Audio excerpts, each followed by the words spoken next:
Au mois de septembre prochain, le groupe Faury va ouvrir un centre de relations clientèle avec pas moins de 10 CDI à la clé dans un premier temps.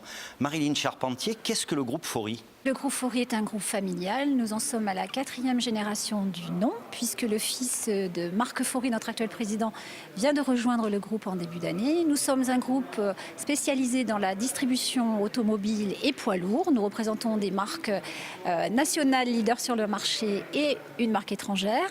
Et nous recherchons aujourd'hui pour notre CRC nos futurs collaborateurs. Ce centre de relations clients, c'est une autre façon de chouchouter vos clients. Oui, tout à fait. C'est une manière de considérer le client différemment. Aujourd'hui, lorsque vous venez dans nos établissements, que vous amenez votre véhicule, vous êtes obligé de patienter, de faire la queue derrière le comptoir, le temps que le réceptionnaire accueille le client, prenne possession de votre véhicule, fasse le tour du véhicule et enfin vous délivre de votre moment de rendez-vous. Et bien là, c'est différent. Les clients seront directement pris en charge par notre centre de relations clients et c'est ainsi qu'ils pourront venir tranquillement déposer leur voiture et être le centre de toutes les attentions de nos réceptionnaires.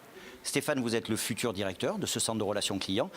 Quels sont les profils de ces 10 recrutements dans un premier temps? Pour quelle mission?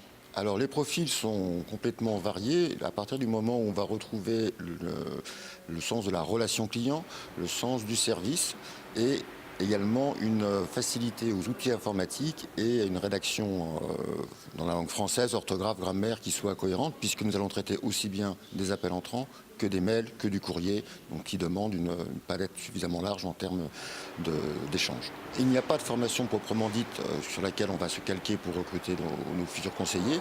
C'est un état d'être, le sentiment de pouvoir aider les gens, de l'écoute, de la reformulation et le sens du service principalement. Une fois les candidatures reçues, quelles vont être les différentes étapes du recrutement et quand sont prévues les prises de poste définitives? Alors, en ce qui concerne le process de recrutement, il y aura une batterie de tests qui seront effectués avec Pôle emploi, des mises en situation qui seront faites, sera débriefé l'ensemble de ces tests et les candidats retenus auront donc accès à un niveau de formation qui aura lieu après. Alors justement, vous parlez de formation, c'est assez rare pour être souligné. Il y a un fort investissement de formation puisque je crois qu'il va y avoir quasiment 2 mois de formation pour l'ensemble de vos futurs collaborateurs. Effectivement, ça semble long.